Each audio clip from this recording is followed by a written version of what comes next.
One of the most common financial fears that we all share is running out of money in our golden age.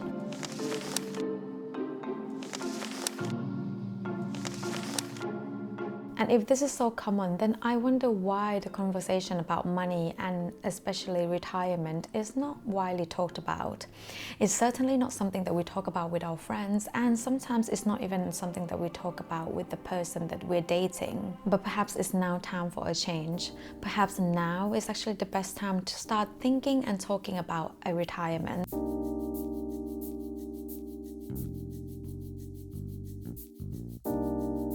Having enough money in retirement just simply means that you have enough income to cover your expenses. And in general, that is what we are doing anyway in our 20s, 30s or 40s. The problem is when we retire, most likely our level income will decrease. However, at the same time, the level of our spending or expenses is most likely going to stay the same or sometimes increases due to general price rises thanks to the inflation. And therefore, a retirement is something that you need to plan for, especially in terms of a specific goal or a specific number in mind of how much you would need for a retirement. And why do we need to do this, you may ask? Well, we can be putting $200 here, $500 there into saving for our retirement. However, without a specific goal and number in mind, there's no way that we know that we are actually reaching closer to that goal or whether we'll be reaching that goal when we are closer to our retirement age. Remember, what we want to avoid is the event that we run out of money in our retirement, and therefore just saving here and there isn't going to be enough. Retirement is not something that you save for, but it's something that you need to plan for, and that is the difference.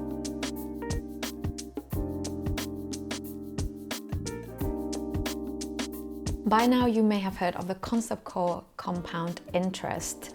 It's an interest earned on the original investment plus any accumulated interest earned on the original investment.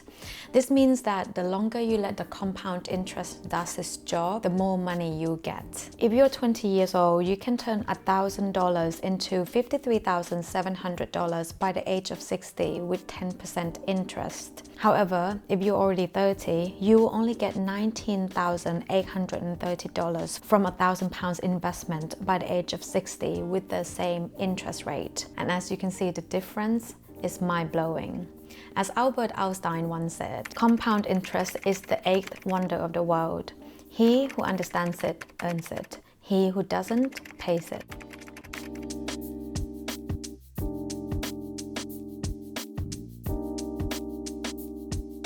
I think a retirement in a very traditional sense means that we stop working completely. We spend most of our time reading books, walking along the beach, walking the dog, doing gardening and looking after grandkids from time to time. However, these days, retirements mean different for everyone, and therefore how much you need for your retirement will actually depend on the lifestyle. Now personally, I don't think I will ever retire because although I do want to have more time to spend with people that I love, to grow, to explore, to do something that I've never done before.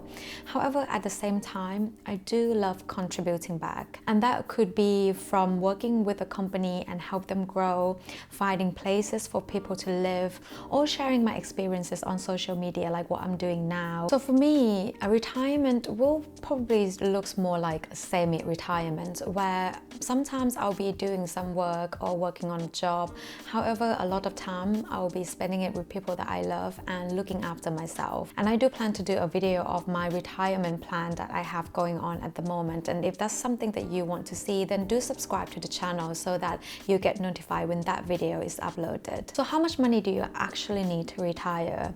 Is $500,000 enough? Is $1 million enough? And the answer is not always simple.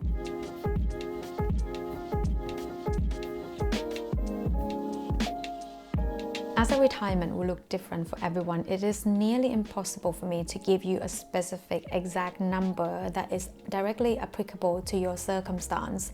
And if you need that number, then I would really highly suggest you to seek professional help, because at the end of the day, I am just an accountant who enjoys making videos on the internet. However, there are some guidelines that we can follow, which is when the 4% rule comes in. The 4% rule is an overly simplified method which is popular in the financial independence, retire early or FIRE community. It says that if you draw down 4% from your retirement fund or your nest egg every year, then there is a chance that that money could last you for 30 years without eating up your retirement fund. So with that in mind, if you need $40,000 a year to fund your retirement lifestyle, then you're going to need $1 million worth of nest egg. Have I just convinced you to opt into your workplace pension scheme? And the most common form of nest eggs now these days is in the investment of the stock market.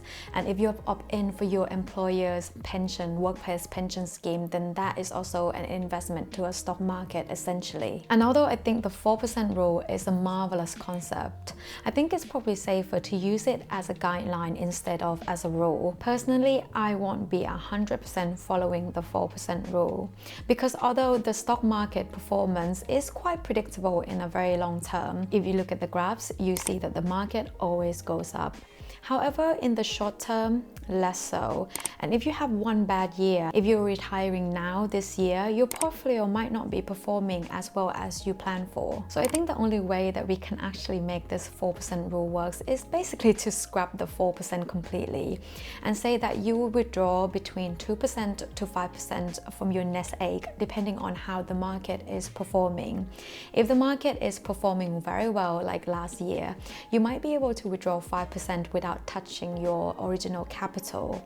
However, if the market is performing poorly like what we'll be seeing this year and maybe next year, then your withdrawal rate might be on the lower side, which is under 2%. However, that means that you will have to be living on much less than you plan for. So if you're thinking of following the 4% rule, this is the risk that you have to be prepared for.